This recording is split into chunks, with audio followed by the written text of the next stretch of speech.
किसी भी कला को सीखने के लिए समय तो देना ही पड़ेगा। कलाकार बनना एक अलग सी चरित्र है। एक कलाकार बनने के लिए आपको एक अच्छा इंसान बनना पड़ेगा। नमस्कार दोस्तों, मैं हूं आशीष त्रिवेदी। स्वागत है आपका संकल्प यूट्यूब चैनल पर। दोस्तों, हमारा वैदिक खास कार्यक्रम है संवाद। हमारा देश लोक संस्कृतियों का देश है, लोक कलाओं का देश है। लोक कलाएं लोक संस्कृति को समृद्ध करती है और किसी भी देश और समाज की जो पहचान होती है वहां की लोक कला और लोक संस्कृति से ही होती है। हमारा देश संस्कृतियों का एक ऐसा गुलदस्ता है जिसमें बहुत सारे फूल हैं। हर क्षेत्र के, हर प्रदेश के अलग अलग लोकगीत, लोक नृत्य, लोक नाटक, उसकी जो विधाएं हैं उसकी खास पहचान होती है उस जगह की, और उसी से उसकी पहचान होती है पूरी दुनिया में। ऐसे ही एक लोक विधा है, लोक नृत्य की विधा है छऊ। ये झारखंड की लोक विधा है और वहाँ झारखंड से उस विधा को निकाल करके पूरे देश बल्कि राष्ट्रीय अंतर्राष्ट्रीय स्तर पर स्थापित करने वाले आज हमारे साथ बातचीत के लिए उपलब्ध हैं संवाद कार्यक्रम में। छऊ नृत्य के बहुत ही सुप्रसिद्ध कलाकार और गुरु शशधर आचार्य जी, आपका बहुत बहुत स्वागत है, अभिनंदन है सर हमारे इस चैनल पे।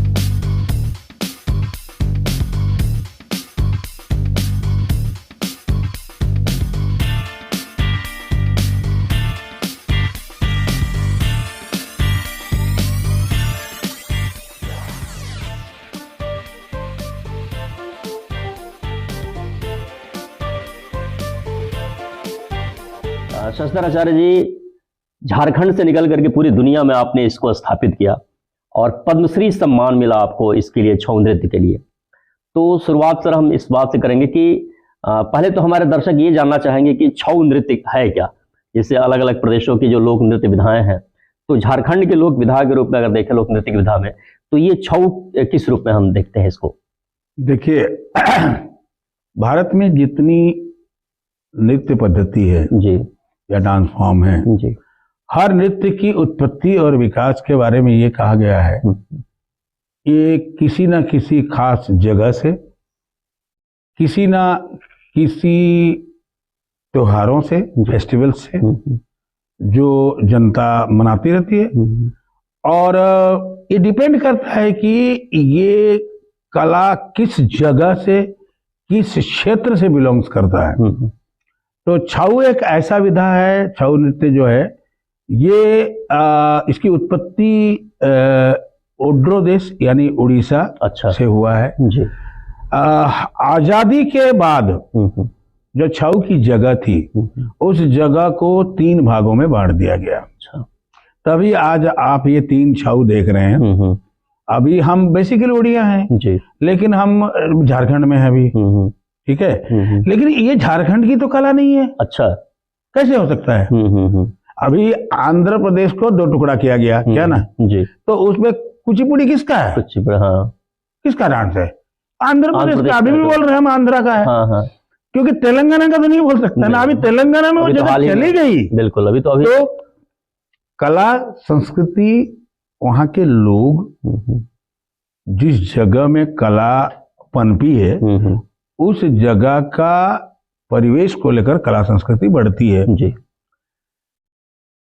साधारणतः देखा गया है कि जितने भी डांस फॉर्म हैं वो डांस फॉर्म या तो किसी मंदिर से निकला है, या राजा के दरबार में पला हो, या त्योहारे में हुआ हो। इसीलिए मैं कहता हूं कि जो भी कलाएं हैं वो किसी ना किसी खास कारणवश ही जन्म होता है, बिना कारण का कोई काम नहीं होता है। बिल्कुल, ये एक ऐसी कला है जो भारतीय युद्ध परंपरा से प्रेरित है। अच्छा, भारतीय युद्ध कला से प्रेरित है, जो युद्ध परंपरा थी जी, उससे प्रेरित है। अच्छा। और सबसे बड़ी चीज है कि ये जो कला, सरायकला आज जिसे झारखंड कहते हैं, पहले उड़ीसा में था।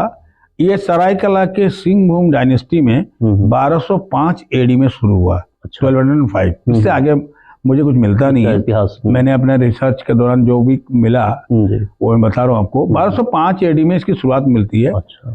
और इसके जो जन्मदाता थे वो जोध्या थे, छावनी, इसलिए छावनी से छऊ हुआ है। अच्छा। जी। और छऊ का मतलब मुखौटा भी होता है, मास्क। सो योद्धा, क्योंकि ये योद्धाओं का अपनी कला है, तो युद्ध विद्या से प्रेरित है, भारतीय युद्ध कला से जी। और जिस जगह में ये कला का डेवलप हुआ वो जंगल, वो जगह 7 सरंडा हिल्स, अभी भी आप पढ़ेंगे तो मिलेगा जी। उड़ीसा से लेकर छत्तीसगढ़ तक 7 सरंडा हिल्स था। अच्छा, अभी भी है। वो 7 सरंडा हिल्स में कौन लोग रहते थे? आदिवासी लोग। तो राजा ने अपने जब किंगडम स्थापना करा जी, तो पहले उन्हीं के ऊपर करा होगा ना। उसमें 2 तरह की जाति होते थे, एक तरह की शिकार करने वाला, शिकारी बोलते थे, और एक तरह खेती बाड़ी। 2 ही तरह के कास्ट होते थे। और आज जिसकी डिसेंडेंट जो है, आप झारखंड में जाइए, उड़ीसा में जाइए या छत्तीसगढ़ में जाइए, जो जिसे आप अभी आदिवासी कह रहे हैं, मुंडा हो, उरांव, कोल, ये डिसेंडेंट है उनके, उन्हीं जातियों की, मुझे ऐसे फील होता है। नाम अलग अलग हो गई और व्यवसाय भी अलग अलग हो गया। उसमें से कुछ लोग युद्ध विद्या करते हैं, तीर कान सब चलाते हैं। आप देखिए झारखंड का मेन चीज है तीर, हाँ, तीर धनुष का, देखे ना। तो इसका आभास मिलता है कि यहाँ युद्ध परंपरा थी। और जब राजा ने अपने किंगडम स्थापित किया तो उन्हीं लोगों से में से प्रजा ही बने, उन्हीं लोगों से एडमिनिस्ट्रेटर भी बने होंगे, उन्हीं में से योद्धा भी होंगे। लेकिन क्योंकि वो ओड्रो देश के अंदर में था, उड़ीसा नजदीक था, तो हमारा जो राजा था उस राजा का संबंध बाकी डायनेस्टी के साथ भी होगा। उसने 16वीं सेंचुरी में, 16वीं शताब्दी में उड़ीसा के जो गजपति थे, सबसे बड़ा राजा बोलते गजपति, जो पुरी में रहते हैं, अभी भी है, वो उनसे उन्होंने बोलकर 13 कास्ट के लोगों को सरायकला में बुलाए, डिफरेंट पार्ट्स ऑफ उड़ीसा। अच्छा। और उनको बसाया अपनी डायनेस्टी को फ्लोरिश करने के लिए। धीरे धीरे कला पनपी, कला युद्ध विद्या से डांस फॉर्म में परिणत हुआ। ग्रेजुअली देखिए, हर कला पहले लोक कला रहती है। जैसे जैसे आर्टिस्टों की दिमाग लगती है वैसे वैसे कला आगे बढ़ती है। बिल्कुल। इसीलिए कहा जाता है कि हर एक आर्ट फॉर्म को ऊंचा उठाने वाला ही कलाकार है, नीचा गिराने वाला ही कलाकार होता है। इसलिए जिस तरह की कला में कलाकार आएंगे वो कला उतना फ्लोरिश होगा। तो हमारे जो सिंहभूम डायनेस्टी का कला था, जिसे हम सरायकला कहते हैं जी, हम जो बेसिकली मैं बिलोंग्स करता हूँ, उस परंपरा में हमारे यहाँ किसी भी जाति, धर्म, गोत्र कोई वार्ड नहीं है। यहाँ सभी धर्म, सभी जाति, सभी कास्ट के लोग एक साथ हम छऊ करते हैं, एक साथ खाना खाते हैं। इसमें कुछ नहीं है। इसमें ब्राह्मण, मैं यहाँ सर एक सवाल लूंगा सर यहाँ पे, जैसे अभी मैं पूछने ही वाला था कि जैसे हमारे यहाँ, जैसे यूपी में अगर हम बात करें तो उत्तर प्रदेश में, बिहार में बहुत सारी लोक नृत्य की, लोक कला की जो विधाएं हैं, तो जाति विशेष के लोगों ने उसको बचा करके रखा है। जैसे हमारे गुणों नृत्य की परंपरा है, वो गोंड जाति के लोगों ने उसको बचा कर रखा है। एक डफरा है, ये मध्य प्रदेश में, गोंड वाले मध्य प्रदेश में भी है। हाँ, उनका अपना उसका जो है, और जाति जैसे अहिराऊ नृत्य है, वो अहिर लोगों ने बचा कर, तो क्या ऐसा छऊ में नहीं है? अच्छा, ये बड़ी बात है। ये सब जाति का है। आप क्या बात कर रहे हैं? हमारे राजा ने जो, देखिए मैंने आपको अगेन बोला ना कि देखिए जो बुद्धिजीवी जिस कला में जिस तरह की बुद्धि प्रवेश करेगा, यानी कलाकार जिस तरह का और दर्जा का होगा, वो कला उतना पनपेगा। बिल्कुल। हमारे जो राजा थे, भाई पहले तो राजा ही था ना, वही सब कुछ था। आज सरकार है, पहले राजा था, एक ही था। तो सरकार से ज्यादा राजा का इंटरेस्ट ज्यादा था, क्योंकि राजा लोग कलाओं को बहुत प्यार करते थे।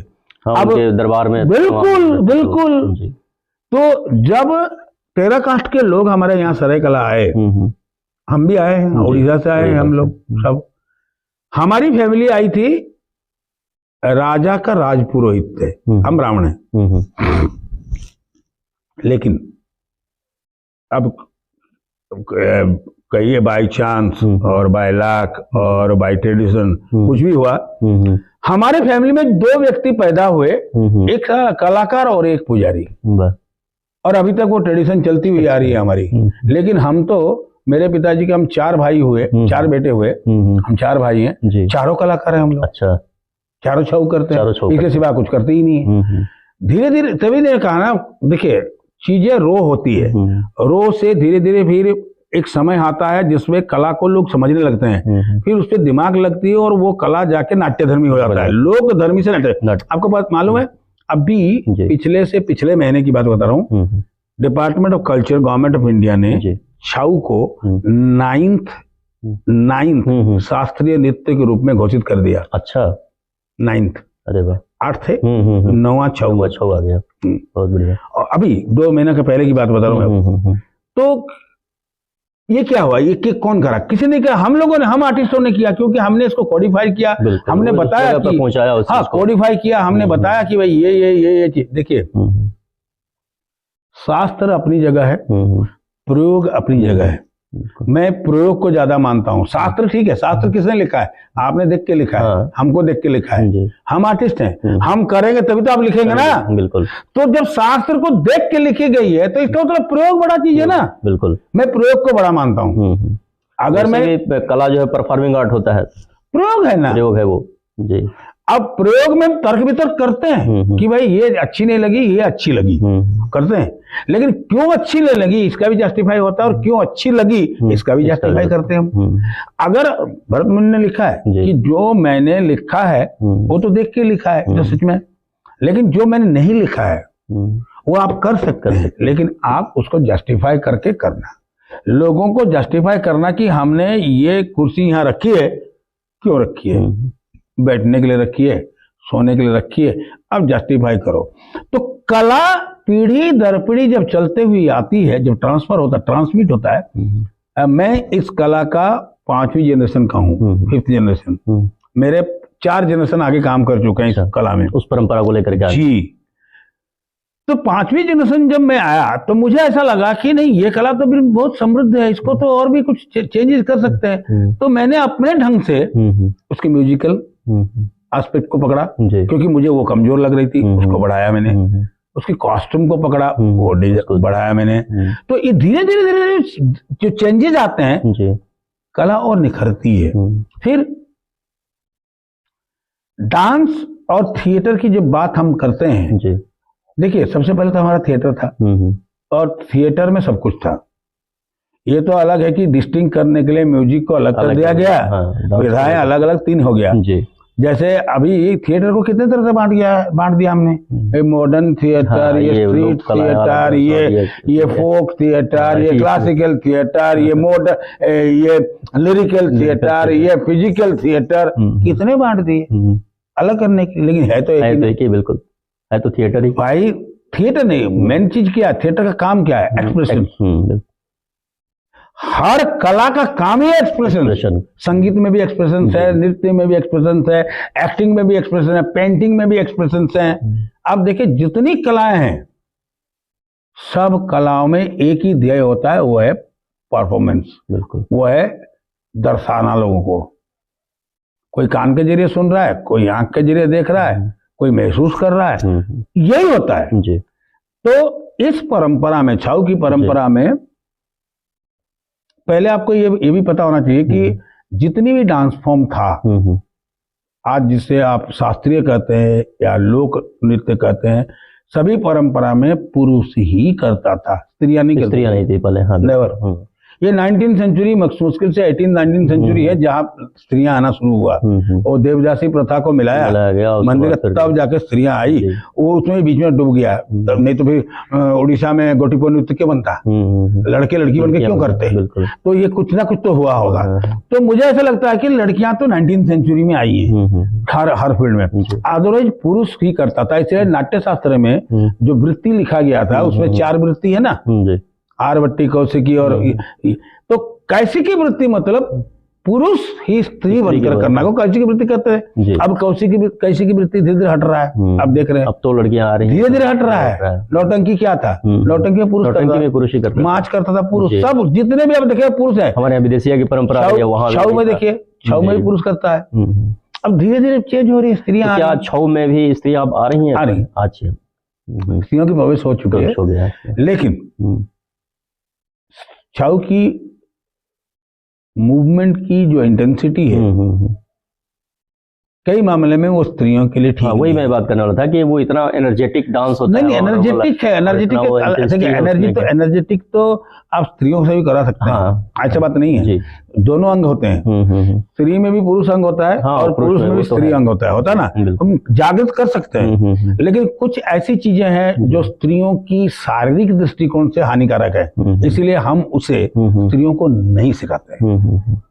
पर्टिकुलरली मेरा तो समझ है, मैं नहीं सिखाता हूँ, क्योंकि मुझे मालूम है कि अगर मैं मतलब ये पर्टिकुलर कुछ स्टेप्स होते हैं जो आप नहीं सिखाते हैं उनको। जी बाकी तो बाकी सारी चीजें सामान्य रूप से वो सीखते हैं वो लोग, बाकी सीखते हैं। तो कलाएं, मैं हमेशा यही एक ही बात बोलता हूँ कि कला जिस तरह की दिमागदार परफॉर्मर आएगा वो कला बढ़ेगा, उस तरीके से उसको डेवलप करेगा। और छाऊ में चूंकि हम मुखौटे की प्रयोग करते हैं, क्योंकि ये कॉन्सेप्ट भी वो मिलिट्री मतलब कैंटोनमेंट से ही आई है। मुखौटा का प्रयोग शास्त्र में भरत मुनि ने लिखा है, लेकिन मुझे लगता है कि शास्त्र तो देख के लिखा है, उससे पहले मुखौटा निकला ना। वो तो उन्होंने प्रयोग करने के बाद बताया कि मुखौटा के प्रयोग से इंसान अपनी चरित्र को खोकर उस चरित्र में चला जाता है जो जिस चीज का मुखौटा जो प्रेजेंट कर रहा है। अगर मैं राम हूँ, राम का मुखौटा पहना हूँ या मेकअप करा हूँ राम का, मेकअप भी आहार है, ये मुखौटा भाई आहार है, तो आहार से करेक्ट दिखता है, तो वो तो उन्होंने देख के लिखा। लेकिन मुखौटा आया कैसे, ये मेरा प्रश्न है। मुखौटा कैसे आया? मुखौटा हाइडिंग कॉन्सेप्ट से आया। कैसे? पहले के योद्धा लोग जब लड़ाई करने के लिए जाते थे, जिस तरह जमीन वाला जिस तरह से एनवायरनमेंट होता था, उसी एनवायरनमेंट में वो मिल जाते थे। अभी भी आप देखिए, आज की डेट में भी हमारा मिलिट्री जब कश्मीर में लड़ाई करती है तो यहाँ ग्रीन डालती है, यहाँ पत्ता बांधती है। क्यों बांधती है? क्योंकि उस एनवायरनमेंट में जाके, ताकि वो अपनी आइडेंटिटी दूसरों को पता ना चले कि ये लोग यहाँ छुपे हुए हैं। तो वो हाइडिंग कॉन्सेप्ट ही मुखौटा है। केवल हमारे यहाँ नहीं, केवल इंडिया की बात नहीं कर रहा हूँ मैं यहाँ से लेकर आप जापान तक चले जाइए, कोरिया तक चले जाइए, अपने ही कॉन्सेप्ट है, इंडियन कॉन्सेप्ट ये, दूसरा कुछ नहीं है। क्यों कि बुद्धिस्ट मॉन्क लोग जब बुद्धिज्म प्रचार करने के लिए यहाँ से पैदल पैदल चाइना होते हुए निकले, तो उन्होंने यहाँ की युद्ध विद्या की शिक्षा कर ली, क्योंकि धर्म के साथ हमेशा लड़ाई होता है, अभी भी चल रहा है, पिछले भी चल रहा होगा। तो अपनी एक नया धर्म को जब स्थापित करने के लिए जा रहे हैं, तो उनके भी तो डर है। तो उन्होंने अपनी सेफ्टी के लिए भारतीय युद्ध कला को सीखा, और वो युद्ध कला जहां जहां गए वो युद्ध कला भी सिखाया। और आज आप देखते हैं कराटे, कंफू, ताइक्वांडो, ये ताइची, ये टाइची जो भी है, ये जितनी देख रहे हैं आप, ये सब इंडियन कला है, कोई बाहर का नहीं है। ये बात मैं मानता हूँ। इन्हीं लोक कलाओं से कहीं ना कहीं वो प्रभावित है, यहीं से गया है, यहीं से गया। ये इंडियन कला है, भारतीय कला है, और नाम जाके बदल गया, वो अलग चीज है। किसी ने बोला कि टाइची कैसे करना है, चलो भैया सांस के साथ, ब्रेथ के साथ काम करो। अरे यहाँ हमारा यहाँ योगा नहीं होता है क्या? बिल्कुल। तो योगा को उसमें मिला के उन्होंने बनाया टाइची। तो ये थोड़ा भेद तो होगा, थोड़ा वो तो जगह और स्पेस की वजह से वो तो चेंज होगा। इसी तरह से ये कलाएं बढ़ी। अच्छा, शुरू में आपने बताया कि इसे इसके 3 स्वरूप है छऊ के, उसमें क्या डिफरेंस है? डिफरेंस कुछ भी नहीं है, टेक्निक एक ही है, सिर्फ कोरियोग्राफी और इंसान के दिमाग। अच्छा, दो अलग अलग हो गया ना, क्योंकि वो बंगाल में चला गया, वो बंगालियों का इन्फ्लुएंस हो गया, वो उड़ीसा में वो चला गया, झारखंड में आ गया, तो यहाँ का इन्फ्लुएंस हुआ। तो जैसे ही कला जिस वातावरण में बढ़ेगा उससे प्रभावित होगा। तो बिल्कुल। तो बंगाल में गया तो बंगाल की पेंटिंग का छाप पड़ा, तो उनका मास्क थोड़ा अलग बन गया। सरायकला में आया, उड़ीसा का पेंटिंग्स था, तो उसका मास्क अलग बन गया। मयूरभंज में गया तो मयूरभंज में, उड़ीसा में था ही ऑलरेडी, मयूरभंज में उन्होंने मुखौटे ही हटा दिया। अच्छा, कि बोला हम थोड़ा अलग होना चाहते हैं दुनिया से, तो उन्होंने मुखौटा हटा दिया। लेकिन चूंकि छऊ बेस्ड ऑन आंगी का अभिनय, फेशियल एक्सप्रेशंस घट गई, क्योंकि किसी भी नृत्य को जब हम प्रस्तुत करते हैं स्टेज में, तो उसकी मार्गम से प्रस्तुत करते हैं। तो जब मार्गम को प्रस्तुत करते हैं, तो जब प्योर डांस होता है, शुद्ध नृत्य, उसमें अभिनय नहीं होता है किसी भी डांस फॉर्म में, और जब अभिनय होता है तो डांस घट जाता है। यहाँ तो जो डांस है वही अभिनय है। प्रॉब्लम तो यही है कि आपको फिजिकल तो करना ही है। अगर आप फिजिकल नहीं करोगे तो शौक तो कहेगा ही नहीं। हाँ। जब फिजिकल करोगे तो एक्सप्रेशन कहाँ से करोगे यार? तो उन्होंने मास्क हटा दिया, हमने मास्क रखा, हमारा मास्क है तो हमारा चल रहा है, हमें वो डिफरेंशिएट करने की जरूरत नहीं है। अब सारा फोकस डांस पे रहता है। बिल्कुल यही है। अच्छा, अब 5वीं पीढ़ी के आप कलाकार हैं छऊ के, तो क्या जैसे बहुत सारी लोक विधाएं अब धीरे धीरे खत्म होने की कगार पे है, बहुत सारी, जैसे हम लोग अपने यहाँ की अगर देखते हैं तो बहुत सारी चीजें खत्म हो रही हैं, तो ऐसे में किसी लोक नृत्य विधा को 5 पीढ़ी लेकर के यहाँ तक आना और वहाँ उसको अंतर्राष्ट्रीय स्तर पर स्थापित करना, तो क्या किस तरीके की कठिनाइयों का सामना करना पड़ा? देखिए, कठिनाई तो सारा चीज हर कला में, हर कला को आप आगे जीना है तो कठिनाई तो होती है। लेकिन हाँ, ये जरूर है कि हमारे भारत के अभी तक हमारे भारत में अपनी समाज ने कोई भी कला को एक प्रोफेशन के रूप में नहीं माना। ये हमारे लिए दुखदाई है जी। इसलिए मैं बोल रहा हूं कि सभी पेरेंट्स चाहते हैं कि मेरा बेटा मेरा बेटी डॉक्टर, इंजीनियर, IFS, IPS यही बने। कोई ये नहीं चाहता कि कलाकार बने। तो लोग समाज अगर नहीं चाहेगी, समाज अगर बढ़ावा नहीं देगी तो कौन देगा, मेरा प्रश्न यही है। मैं कह रहा हूं कि मैं किसी इंजीनियर, किसी डॉक्टर और किसी IFS ऑफिसर से कम नहीं हूं। क्यों? इसलिए कि मैंने इस कला को अपनाया और इस कला ने मुझे तो बहुत कुछ दिया। कैसे दिया? मैंने छीना। कलाकार अच्छा बनिए और छीनने की कोशिश करो, ये बड़ी बात है। कौन कहता कला में पैसा नहीं है? मैं कहता हूं कला में पैसा है, तुम्हें पकड़ने की तरीका नहीं है। एक मेरे पिताजी, मैं खुद ग्रेजुएशन हूँ, ग्रेजुएशन के बाद लॉ पढ़ा, मैं क्रिमिनल लॉयर हूँ। उसके बाद मैं 3 नौकरी छोड़ के इस काम को कर रहा हूँ। 2 सेंट्रल गवर्नमेंट की, 1 स्टेट गवर्नमेंट की नौकरी छोड़ चुका हूँ मैं करके। फिर क्यों? इसका मतलब थोड़ी है कि मैंने इसको छोड़ा। मैं नौकरी का बात नहीं कर रहा हूँ, मैं कह रहा हूँ मेरे मन था कि मुझे यही करना है, मैं कर रहा हूँ और मैं आज एक दिन भी खाली नहीं बैठता हूँ। क्यों नहीं बैठता हूँ? क्योंकि मैंने इसमें जीने की तरीका को अपनाया। कैसे उस कला को जिया जाए जी, ये इम्पोर्टेंट। कला को कैसे जीवित रखा जाए, खुद कैसे जिया जाए, हाँ बिल्कुल, उस कला के माध्यम से। इसलिए मैंने कहा ना कि मेरे पिताजी अगर मुझे पढ़ाए होते तो मैं एक IFS ऑफिसर होता और फर्स्ट सेक्रेटरी बनता, फिर कॉन्सुलेट बनता, फिर एम्बेसडर बनता। ये 3 पोस्ट है, उससे आगे नहीं है। और 3 साल में एक बार विदेश जाता जी। मैं तो हर साल विदेश जाता हूँ और हर साल विदेश से पैसा लाता हूँ, इंडियन गवर्नमेंट को टैक्स देता हूँ। तो मैं इंजीनियर डॉक्टर से क्या कम हूँ? सही बात है, बिल्कुल। अच्छा सर, अभी विदेश की बात हो रही थी, आपने कहा लगभग किन किन देशों में आपने अपनी? मैंने कम से कम 70 से 80 देशों में गया है, सिर्फ एक ही जगह नहीं गया हूँ, कैरेबियन सी। अच्छा, बाकी सब समुद्र देशों में, सारे समुद्र देख लिया हूँ, सारे समुद्र पार कर चुका हूँ। बस एक ही सी नहीं देखा हूँ, कैरेबियन। वो भी देख लूंगा जिंदगी में, वो मेरी इच्छा है, कुछ बाकी है, वो भी मेरा इच्छा है, देख लूंगा। लेकिन विदेशों में देखिए, विदेशों में परफॉर्मेंस करना कोई बड़ी बात नहीं है। मैं तो सीधा बात बोलता हूँ, अपने देश में रहकर अपनी कला को सही ढंग से स्थापित करना, वो हमारा चैलेंज है। सही। विदेशों में हम जाते किसके लिए? पैसे के लिए जी। पैसे वहां से कमा के लाते हैं, अपने देश में खर्चा करते हैं। ये कितना सुंदर चीज है, कितना बढ़िया कॉन्सेप्ट है हमारा। कोई डॉक्टर नहीं करता है, सारे डॉक्टर, कोई इंजीनियर नहीं करता है। मैं अमेरिका गया था तो एक डॉक्टर साहब के घर में था, बिहार के थे, डॉक्टर सिन्हा, ऑर्थोपेडिक के। वो कहते हैं कि दिन में मैं एक ऑपरेशन करता हूँ आचार्य जी, मैं उनके घर में रहा था। अच्छा। दिन में एक ऑपरेशन करके आते थे और अपनी जिंदगी काटते थे। यहाँ तो साला एक दिन में 100 ऑपरेशन करना पड़ता है, 100 पेशेंट देखना पड़ता है, पागल होता है आदमी। अलग अलग उसकी पेशेंट देखिए और यहाँ का पेशेंट देखिए। अपने देश में अगर करके दिखाए तब मैं मानू ना। सही बात है ना?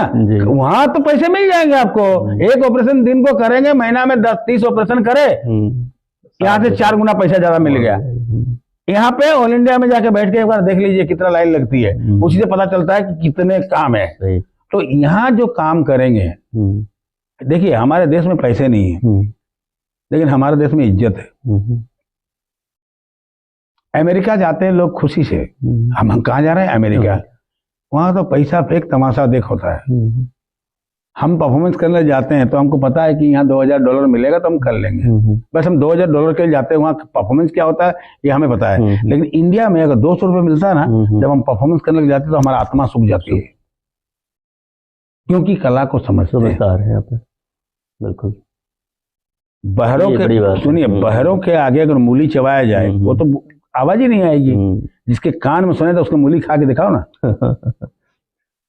तो ये चैलेंजिंग है।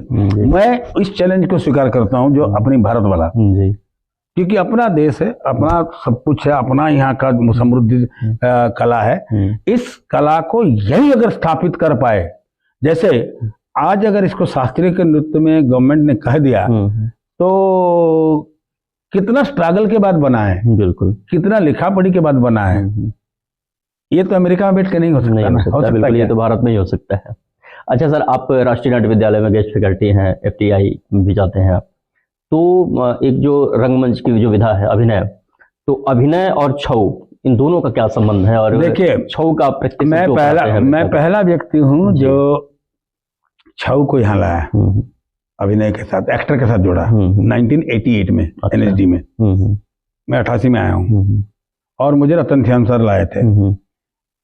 वो एक सिलसिले में मेरे फादर मतलब हमारे यहाँ गए थे, तो उन्होंने मेरे फादर ने कहा कि देखो 2-3 लोग आए हुए हैं, उसमें सुरेश अवस्थी जी थे, गिरीश कर्नाड और रतन श्याम, 3 लोग थे, तो इनको जरा डेमो करके दिखाओ छऊ का। तो मैंने डेमो करके दिखाया, तो उसी समय रतन श्याम बोल बैठे कि he should be in theatre. मुझे लगा कि मेरा NSD में एडमिशन हो जाएगा, चलो यार चलते हैं, वेटिंग की तरह बांधो। तो मेरे पिताजी ने उन्होंने कहा कि आप इस लड़के को दे दीजिए, हम NSD ले जाना चाहते हैं। तो मेरे पिताजी ने कहा ठीक है ले जाइए। मैं चला गया दिल्ली, मैं गया और सेकंड ईयर के साथ दूसरे दिन डेमो किया, और जैसे मैं डेमो करके बाहर आया हूँ, डायरेक्टर साहब मुझे अपने रूम में ले गए और मेरे को चिट्ठी दे दी कि कल से आप सेकंड ईयर के साथ क्लास लीजिए। अच्छा। तब से लेकर आज तक मैं क्लास ही ले रहा हूँ। तो ये है कला की पहचान। हमारी कला में डिग्री डिप्लोमा की आवश्यकता नहीं है, मैं इससे बिल्कुल विपक्ष हूँ।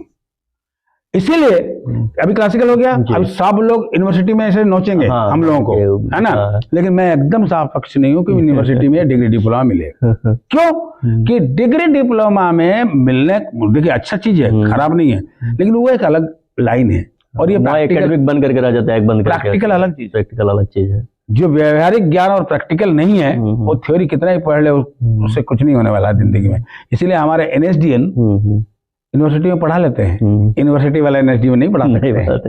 ये बहुत बड़ी चीज है। इसीलिए इस कला को मैं जब 88 में आया, तो मुझे ऐसा लगा कि चूंकि छऊ डांस थिएटर है, तो इसके साथ कला का, इसके साथ एक्टर का बहुत संबंध है।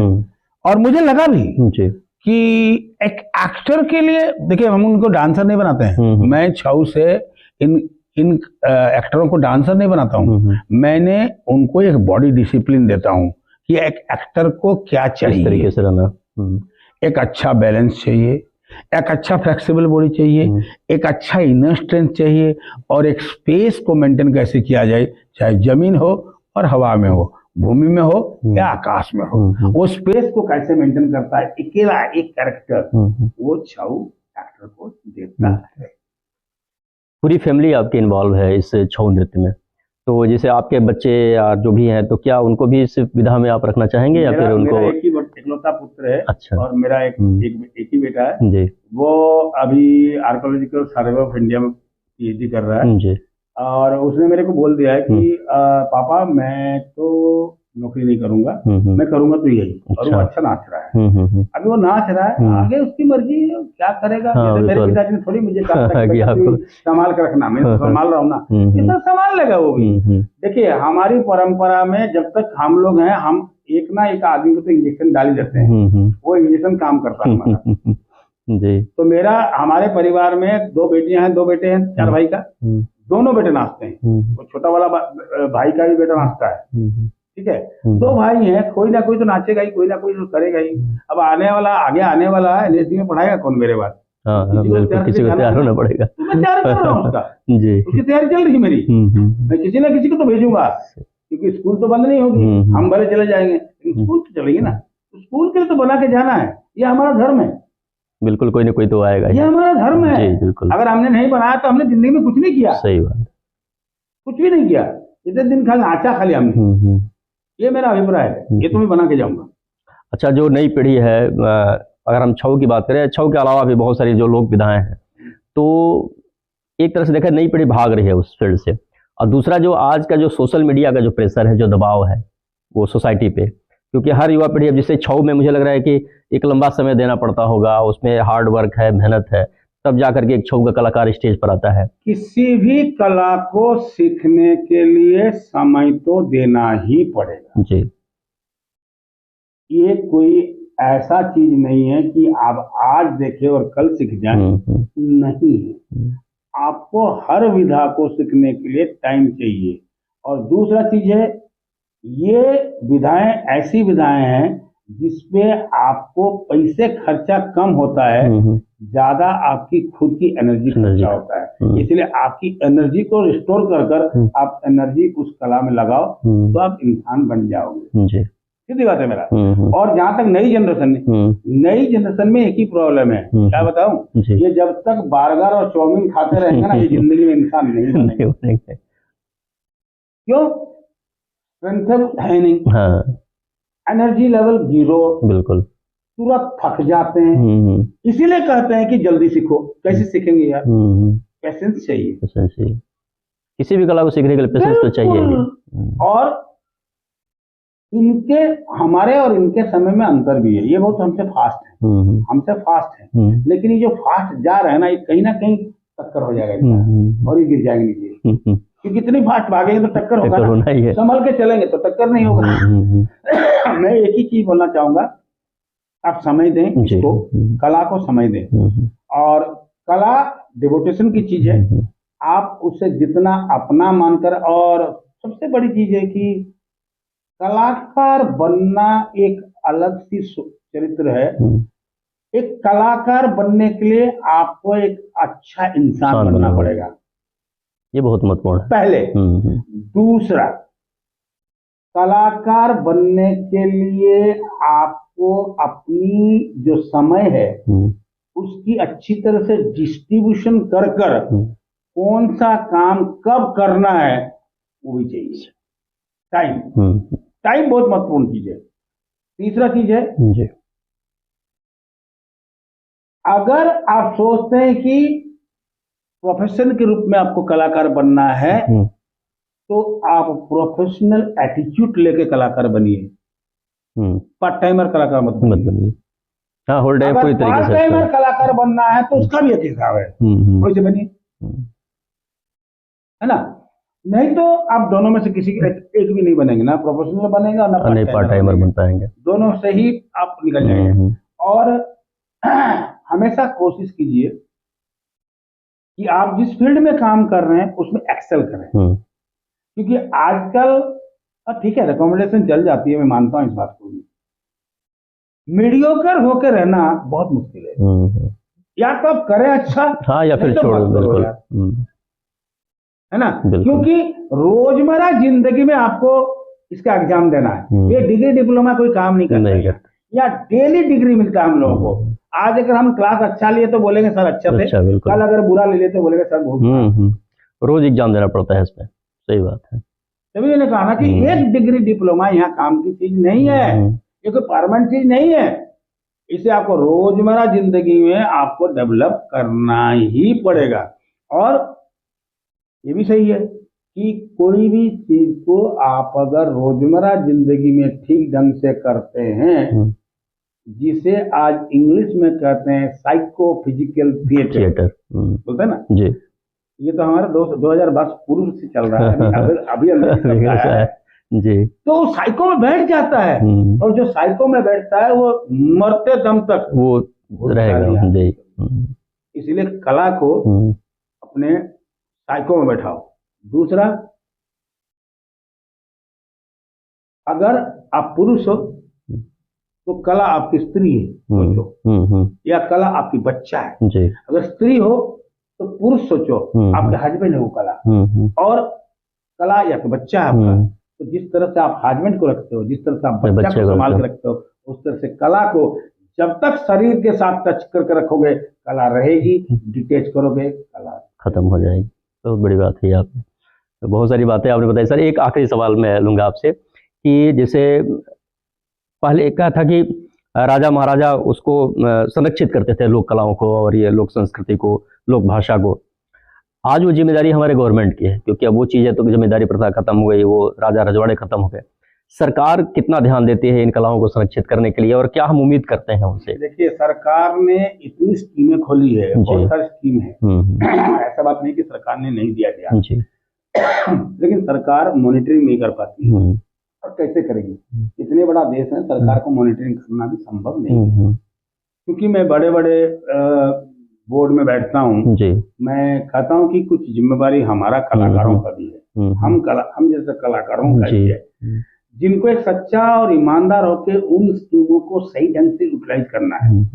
अब सरकार 500 लोगों को देती है, मान लीजिए कोई चीज, उसमें से 50 लोग सही हैं, 450 लोग ठीक है। लेकिन उन 50 लोगों को अच्छा काम करने के लिए 450 लोगों को सरकार खिला रही है ना। क्योंकि अगर नहीं करेंगे तो हल्ला उल्ला बोलेंगे। लेकिन 50 लोग तो काम कर रहे हैं। बस मैं यही चाहता हूँ कि इस तरह से सरकार करती रहे और थोड़ी अच्छी ढंग से मॉनिटरिंग करेगी तो और अच्छा होगा और अच्छा हो सकता है ना। और उसमें हमारी भी जिम्मेवारी है। देखिए, हम कलाकारों का जिम्मेवारी ये है कि अगर हमको 4 लाख रुपया ग्रांट मिलता है तो उस 4 लाख को ना खाकर सही ढंग से ये हमारी जिम्मेवारी नहीं? बिल्कुल है, मैं मानता हूँ, सही बात है। मैं क्योंकि मैं बैठ के ग्रांट देता हूँ ना, तो मैं सोचता हूँ ये कितना इसमें से खाएगा, कितना काम कितना करेगा। तो ये जिम्मेवारी हमारी है कि अगर कला के लिए मिला है तो उसे कला में इन्वेस्ट करो। अरे 50 लोग काम आप अच्छे कर रहे हो तो अच्छी तरह से करो ना यार। 450 लोगों को खाने दो। हाँ, जो आप काम कर रहे हो, जिनका इंटरेस्ट नहीं है वो तो खाएंगे, वो तो करेंगे थोड़ी काम। हम जैसे लोग बैठ नहीं पाते, हम तो काम करते हैं। हम तो साल भर में 2 या 4 प्रोडक्शन बना देता, पैसा सरकार दे तो हम 5-10 बना देंगे, है ना। तो यही मेरा बोलना है कि हमारी भी कुछ जिम्मेवारी बनती है एक कलाकार के रूप में। और इसे मैंने बोला कि एक कलाकार को कलाकार बनने के लिए एक अच्छा इंसान होना चाहिए और डुप्लीकेसी नहीं होना चाहिए। सही है, तो वो अच्छा नहीं लगता डुप्लीकेसी।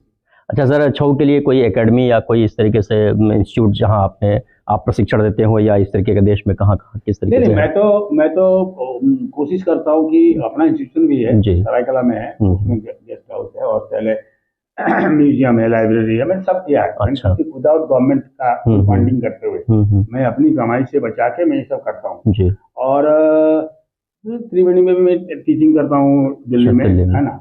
मैं चाहता हूँ कि अपना इंस्टीट्यूशन तो ठीक है, लेकिन दूसरे जितना इंस्टीट्यूशन में जाके टीचिंग करो उतना फायदा है। क्या नए नए बच्चे मिलते हैं, नया नया एक्सपेरिमेंट होता है, मुझे बहुत खुशी लगता है। और मैं तो साल भर भागता हूँ, कहाँ रहता हूँ, साल भर भागता हूँ, यहाँ 1 महीना तो उधर 1 महीना तो उधर 1 महीना, मेरा चलता रहता है और मुझे खुशी लगता है। और इसलिए मैं चाहता हूँ आज भारतवर्ष के हर कोने के लोग जानते हैं कि छऊ क्या है, क्योंकि भागता रहता हूँ।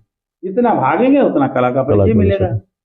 एक आप परफॉर्मर भी हैं और गुरु भी हैं, दोनों में क्या अच्छा लगता है आपको, मतलब किसमें ज्यादा मन लगता है? देखिए, परफॉर्मेंस करियर जो था, एक जिंदगी में परफॉर्मेंस का एक खुशी अलग है और एक टीचिंग का खुशी अलग है। टीचिंग में आप एक परंपरा को ट्रांसमिट कर रहे हो और परफॉर्मेंस में लोगों को आप खुशी बांट रहे हो, ये दोनों अंतर है।